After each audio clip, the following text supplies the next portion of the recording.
네, 매주 월요일 영원한 현역 박지원 전 비서실장과 함께하는 고품격 본격 정치 토크, 박지원의 정치의 품격, 박지원 전 대통령 비서실장, 전 국정원장님 나와 계십니다. 안녕하세요, 원장님. 네, 네. 안녕하세요. 지금 상황이 토요일에 이준석 대표가 작심 기자회견을 60분이 넘는 기자회견을 했고 어떻게 들으셨는지 궁금하네요. 그것보다도 더 중요한 게 예. 지금 어제 오늘 언론 보도에 의하면은 윤석열 대통령께서 김은혜 전 인수위 대변인을 홍보라인으로 예. 보강해서 화력을 보강한다. 그 외의 인적 개편은 없다고 하는데 화력 보강한다고 해서 지지도가 올라가겠어요? 저는 윤석열 대통령께서 혁신적인 인적 개편을 하지 않고는 나라가 굉장히 위험해진다. 이렇게 먼저 말씀드리고 대통령실 문제부터. 그렇죠. 예. 아직 8.15 경축사나 8월 17일 취임 100일 기자회견이 남아있으니까 예. 이제라도 과감하게 혁신적인 인적 개편을 해달라 하는 요구부터 먼저 합니다. 예, 인적 개편은 구체적으로 어떻게 해야 될 것 같습니까? 글쎄요, 그 백악관 출입 기자에게 그 출입 기자가 바이든 대통령이 코로나로 한 2주간 안 보이니까 예. 바이든 대통령의 지지도가 30%대에서 40%대로 올랐더라. 어떻게 생각하냐 하니까는 백악관 대변인이 오 마이 갓 이렇게 답변을 했더라고요. 뭐라고 얘기할 수가 없는 지경 아닙니까? 지금 이준석 대표도 어제 저도 봤어요. 국민들이 많이 공감했을 거예요. 그러나 이준석 대표가 그래도 국가 원수인 대통령을 향해서 계곡이, 지도력 위기 이런 거친 표현이 있는 것에 대해서는 굉장히 유감스럽게 생각하지만은 그래서 저도 대포만 쏘지 미사일 쏘지 마라 했는데 결국 어제 미사일 쏴버리더라고요. 근데 미사일을 쏜 겁니까? 아니면 미사일이 더 남아 있습니까? 북한 미사일도 한 발 있는 거 아니에요. 많아요. 그죠? 그렇죠. 예. 그렇기 때문에 저는 어떻게 됐든 이 난국을 대통령이 이준석 전 대표 문제도 해결하지 않으면은 계속해서 미사일을 쏠 것이다. 미사일을 강대강으로 쏠 거다. 북한처럼. 예. 이준석 당대표 입장에서는 미사일 어제 이 베이비 저 베이비 이거 말고 예. 본인이 의원들한테 들었다는 이 이야기 말고 다른 어떤 대선 과정이랄지 그리고 그 이후에 대통령의 어떤 부정적인 영향을 끼칠 수 있는 어떤 사건이나 사안들에 관해서 알고 있을까요? 어제 구체적으로 얘기한 것만 해도 크잖아요. 대통령 지도력 위기다. 그리고 윤핵관. 예. 또 윤핵관이면 윤핵관이지 윤핵관 호소인은 뭡니까? 예. 그 윤핵관 호소인들은 굉장히 기분 나쁠 것 같아. 본인들이 이제 윤핵관 우리가 왜 건설사도 퍼스트 티어, 세컨드 티어 해가지고 1군 업체, 2군 업체 이렇게 나뉘거든요. 근데 이제 글쎄요. 2군 업체로 이준석 당대표가 그냥 강등시켜버린 거 아니에요? 아, 그렇죠. 예. 그런 문제나 이 개고기에 비유해서 얘기하는 것은 굉장히 참 대통령으로서도 저도 저건 너무 심하다. 근데 했는데 이준석 당대표는 대통령을 지칭한 게 아니다 이렇게 이야기를 했잖아요. 양도구육하면서 예. 자기가 양이었고 자기 개고기 팔로 다녔다는 거 아니에요. 그러니까 개고기 판 것은 뭡니까? 대통령 선거운동한 거지. 근데 그걸 이제 정책이나 사안으로 봐달라는 것 같은 그런. 글쎄요. 그렇지만 예. 자기는 그렇게 얘기하는 거는 모르지만은 국민들이 받아들이는 것은 그런 거 아니겠어요? 예. 그렇죠. 그래서 참 어려움이 많다 이런 생각 같습니다. 근데 국민의힘 같은 경우는 지금 집권 여당으로서 지금 집권을 하고 100일이 안 됐는데 당 자체가 정말 위기적 상황에 처해 버렸고 내부에서도 물론 주류는 이준석 당대표를 비판하는 분위기가 굉장히 강한 것 같습니다만 일부는 먼저 온 미래다. 김병욱 의원은 그런 표현을 아주 썼더라고요. 멋있는 표현을 썼더라고요. 예. 먼저 온 미래다 이렇게 얘기를 했는데 사실 가장 중요한 것은요. 지금 주호영 비대위원장이 비대위 구성을 하고 앞으로 전당대회 등을 전진해야 되는데 이준석 대표의 가처분 인용이건 기각 관계없이 아무튼 대포를 미사일을 쏘겠다. 계속 싸우겠다라고 했잖아요. 예. 플랫폼도 만들고 뭐 책도 내고 이런 걸 보면은 참 굉장히 주호영 비대위원장 자신이 리더십이 칼라루에 서 있는 거예요. 그러니까 문제는 대통령이 이것을 어떻게 해결하느냐 문제인데 주호영 비대위원장도 문제지만은 지금 민심은 이준석 전 대표한테 있는 거예요. 지금 보십시오. 전당대회를 한다고 하면은 가장 지지도가 높게 나오는 게 그쪽 아니에요. 예. 주호영, 죄송합니다. 유승민, 이준석. 이렇게 나오죠. 그렇기 때문에 인용이 되건 기각이 되든 어떤 경우에도 당권의 향배는 굉장히 이준석한테 유리하게 가고 있다. 즉 민심이 유리하게 가고 있다. 저는 그렇게 보고 두 분 유승민, 이준석 두 분의 지지도를 합쳐놓으면 거의 과반수에 육박하잖아요. 그렇더라고요. 두 분은 같이 갈 거 아니에요. 예, 지금 말씀하신 내용은 이제 한길 리서치가 쿠키뉴스 의뢰로 지난 6일부터 8일 조사한 결과입니다. 자세한 내용은 조사기관의 중앙선거 여론조사 심의위 홈페이지를 검색해 보시면 되고요. 참조해 보시면 되고. 그런데 예. 그 8월 중순쯤에 성접대와 관련된 예. 뭔가가 나오면 그것이 아주 정치 생명에는 크게 영향을 미칠 수 있지도 않습니까? 그러나 그것이 경찰의 수사 결과지 사법부의 결정은 아니잖아요. 그렇기 때문에 예. 이준석 대표는 지금 현재 본인이 부인하고 있는 것도 아니에요? 그렇죠. 그래서 저는 그 문제가 지금 국민들이 다 알고 있어요. 이준석 전 대표의 성접대 문제는 예. 함에도 불구하고 이렇게 나오는 것은 굉장히 탄력이 있다 이렇게 봐요. 그리고 예. 이준석 대표 스스로도 지금 탈당하지 않는다. 또 신당 창당하지 않는다. 제가 얘기한 것도 내후년 총선 앞에 공천 학살이 있을 때 수요가 있기 때문에 공급체가 즉 신당이 창당될 거다라고 했는데 지금 이준석 대표가 차라리 탈당을 해서 신당으로 가준다 하면은 윤석열 대통령이나 국민의힘은 굉장히 좋겠죠. 좋죠. 안 간다는 것도 아니에요. 심지어 저한테 정보가 좀 어두워졌다. 그건 제가 정보 어두워진 것은 국정원장은 국내 정보 안 하니까 어두워졌다 할 수 있어요. 그렇지만 저희 예측은 그거다. 지금이 아니에요. 시점은 총선.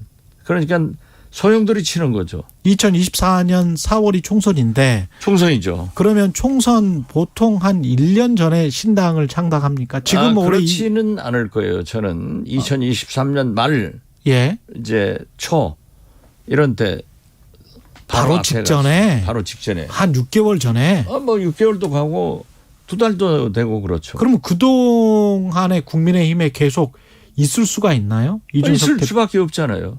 일반 당원으로라도 일반 당원으로 있는 거죠. 그럼 이준석 대표가 지금 현재 대표 아닌데 일반 당원인지 뭡니까? 그렇죠. 예. 그러면 이준석 대표 입장에서는 만약에 대표에서 물러나고 비대위 그다음에 새로운 대표가 오면 계속 이준석 대표 입장에서는 계속 탄압받는 듯한 모습을 보이면서 끝까지 그래도 나는 보수의 국민의 힘을 지키려고 했으나 어쩔 수 없었다. 뭐 그렇죠. 그러니까 순서다. 공천 학살을 보고 이렇게 튀어나가는 게 지금까지 우리 정당사의 전체예요. 매 총선마다 그런 게 나왔어요. 그래서 늘 신당이 나오는 거예요. 그런데 이준석 대표가 지금 나가주면은 윤석열 대통령이나 국민의힘에서는 좋죠. 나가지 않고 내부에서 계속 진짜 내부 총질을 한단 말이에요. 그리고 그 폭발력이 있잖아요. 그렇죠. 지금 보십시오. 6월 중순에 대통령과 용산 대통령실 집무실에서 만났다라고 했는데 대통령실에서는 만나지 않았다 하고 부인해 버렸단 말이에요. 그러니까 거기에서 만나서 예를 들면은 대북 방송 같은 것을 과감하게 우리가 개방하자. 그래서 우리 체제가 훨씬 낫다는 것을 보여주자. 이런 구체적 대화도 나눴잖아요. 그러면서 또 그 상당히 저로서도 그 지금 보수 진영이 그 색깔 논쟁에 빠지 말자. 그렇죠. 이런 얘기를 하는 것은 굉장히 젊은 사람들한테 그 어필이 되는 거예요. 예. 저도 노동신문 북한 TV를 개방하자. 우리가 개방해버리면은요. 제일 좋은 방공격은 거기에서 나온다고 저는 봐요. 우리 체제가 원등이 우월하고요. 문화예술 월등하게 우월한데. 보면 어처구니가 없죠. 뭐. 네, 예. 그러한 것을 역시 이준석 대표가 젊은 사람답게 확 얘기를 해버렸더라고요. 그런데 그러한 대화 내용까지 구체적으로 하는데 이제 와서 결국 대통령실은 또 거짓말한 거예요. 안 만났다고 했죠. 또 이야기할 수는 없는 이준석 상황. 대표가 언론 플레이한다. 이런 것을 해서는 안 돼요. 대통령실은 지난 호우 폭우 때 홍보 포스터 같은 그런 카드 뉴스 뭐 여러 가지 논란이 있었고 퇴근 논란도 있었고 그다음에 이제 당에서는 국민의힘은 사진 잘 나오게 비 좀 왔으면 좋겠다. 뭐 총체적으로 며칠 동안 뭐 좀 심각했었는데 어떻게 왜 이렇게 된다고 보세요? 도대체 대통령실의 문제가 한두 가지가 아니에요. 지금 말씀하신 것도 그런 게 있지만은 그 새 가족 장애인 가족이 예. 피해를 당한 그 현장에 가시면서 대통령이 구두를 신고 가더라고요. 구두가 게다가 많이 잘 닦여져 있었어요. 글쎄요. 예. 그런 비서실이 있었어. 어디 예. 있습니까? 거기에 오세훈 시장은 등산화 신고 오고. 그랬더라고요. 오세훈 시장은 이상민 행안부 예. 장관도 구두 신고 원희룡 장관은 운동화 신고 이런 차이가 있는 거예요. 그러면은 대통령실이 어디를 가신다고 할 때 무슨 신발을 신어야 되는 것도 모르는 이런 사람들이 대통령을 보필하고 있기 때문에 대통령의 실수가 더 나오는 거예요. 지금 현재는 국민들이 전체적으로 윤석열 정부와 국민의힘을 밉상으로 보는 겁니다. 그러니까 하는 것마다 미운 거예요. 뭐 설사 구두 신고 갈 수도 있어요. 그렇지만은 한 번, 두 번 그러면은 뭐 넘어갔겠죠. 언론들이 그 구두 오세훈 시장의 등산화 비교해서 보도하잖아요. 모든 게 싫은 거예요. 모든 게 밉게 보는 거예요. 이 심각함을 대통령께서도 아셔야 되지만은 그렇게 보필하는 대통령실이 왜 모르냐 이거죠. 거듭 말씀드리지만은 혁신적인 인적 개편 없이 지지도 올라가겠어요? 국민이 화나 있는데 그래 겨우 한다는 게 김은혜 전 대변인 보충해서 화력 보강한다? 지금 화력이 약해서 지지도가 떨어집니까? 이건 문제가 있는 거예요. 거듭 말씀드리지만 바이든이 2주간 안 보이니까 지지도가 올라갔다 하는 조크나 여러 가지를 한번 생각해 볼 때가 됐어요. 그럼 콘텐츠를 어떻게 보강을 해야 될까요? 그러니까 대통령실은? 국민이 깜짝 놀랄 그러한 인사를 삼고철회해서 여당이건 야당이건 가리지 마라 이거예요. 다 대한민국 국민 아니에요. 보수건 진보건 가리지 마라 이거예요. 거기서 거기에요. 보수와 진보의 차이는 겨우 대북 문제에서 조금 달릅지 다 평화적 해결을 다 원하는 거예요. 그렇죠. 그렇기 때문에 저는 그 변양균 경제 고문만 하더라도 잘했다 이렇게 비교적 평가를 했는데 그분도 지금 현재 청와대 사무실도 없대요. 그다음에 그래요? 가지도 안 했잖아요. 무슨 액션이 없잖아요. 이렇게 해서는 안 된다 이거죠. 그런 인사들을 모셔다가 대통령이 늘 말씀을 듣고 그래서 저는 사실 비서실장 같은 분은 이재호 상임고문 같은 그런 정치적으로 좀 잘 알고 쓴소리 잘하는 사람을 모셔다가 대통령이 늘 얘기 듣고 같이 조정해 나가면 잘 되지 않느냐 저는 그렇게 보는 거예요. 비서실장 이재호. 예. 그래서 그 요즘 정도의 그러잖아요. 정치 원로나 그 이종훈 평론가가 이재호 고문은 정치 9단입니까 8단입니까? 구단이죠. 뭐 저보다는 못하지만. 그렇습니까? 웃자고. 지금 보십시오. 최근에 좀 등수가 좀 내려가지 않으셨어요? 박지원 저는 원장님? 다시 올라갔습니다. 다시 올라갔습니까? 예. 최근에 예. 아주 그 이종훈 예. 평론가 말이 맞더라고요. 지지도가 떨어지는 것은 3사다. 인사, 여사, 당사. 여기에서 나온다 하는데 시중에 그런 말이 있어요. 삼재가 끼었다. 예. 보수 인사인 이재호, 예. 변희재, 정규재 이 세 분이 가장 지금 비판을 많이 가장 하는 비판적이죠. 거예요. 그래서 예. 지금 윤석열 대통령은 삼재를 잘 해결해야 된다 하는 얘기도 하고 있더라고요. 이게 별소리가 다 나오는 거예요. 아니 어디 간 게 그렇잖아요. 그렇죠. 수해 현장에 가면서 예. 구두 신고 정장 구두 신고 가는 것은 누구 책임입니까? 대통령이 황방 중에 갔다 가더라도 대통령도 그렇지. 내가 거기 간다 하면은 신발 가져와라 이렇게 해야지. 김건희 여사님도 나가시는 거 보셨으면 구두로 무엇보다도 비서실이 그런 것 하나도 준비되지 못한 그런 비서실이 무슨 낯짝으로 유임하러 가니까 하고 있어요. 저 같으면 나가겠어요. 저도 그랬어요. 나갔어요. 대통령실에 보통 구두랄지 운동화랄지 등산화랄지 각각 따로 다 있죠. 다 있잖아요. 차에도 다 있는 거예요. 그렇죠. 원래. 저 정도 뭐 비서실장, 국회의원들도 국정원장, 예. 국회의원들도 다 있는 거예요. 도대체 그러한 것 하나도 준비 못하는 하나를 보면 열을 할 수 있잖아요. 그런 비서실을 개혁하지 않고 척결하지 않고 그대로 간다? 뭐라고 했더라고요? 조금 더 시간을 준다. 지금 그렇게 한가한 때입니까? 큰일 납니다. 예.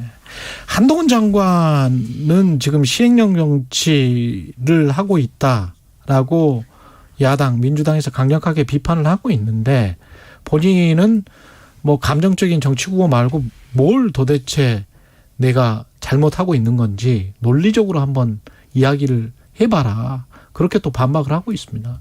아니 자기가 지금 논리적으로 잘한다고 언론이나 국민들한테 얘기하니까 그런 말씀을 하시는 것 같은데 물론 거듭 말씀드리지만 한동훈 장관이 인혁당 문제 어제도 두 분 또 해결했더라고요. 예. 또 그리고 그 4.3 제주 4.3 이런 문제 잘 해결한 것은 저는 잘했다고 봐요. 그렇지만은 가장 법을 잘 아는 사람이 국회 법 제정에서 그 허점이 있는 그것을 이용해서 수사를 다시 무효화시키고 경찰도 반발하지 않습니까? 예. 경찰 수사권도 다시 가져가려고 하는 것은 저는 무리다. 그렇게 하면은 결국 꼼수법 집행 아니냐. 그래서 민주당이 얘기하는 시행령 쿠데타는 중단돼야 된다고 생각합니다. 당당하게 국회에서 그러한 것을 문제 제기를 해서 국민을 설득해서 해나가야지 그런 꼼수 그건 아니죠. 예. 여기까지 듣겠습니다. 영원한 현역 정치의 품격 박지원 전 국정원장이었습니다. 고맙습니다. 네, 감사합니다. 공정, 공익,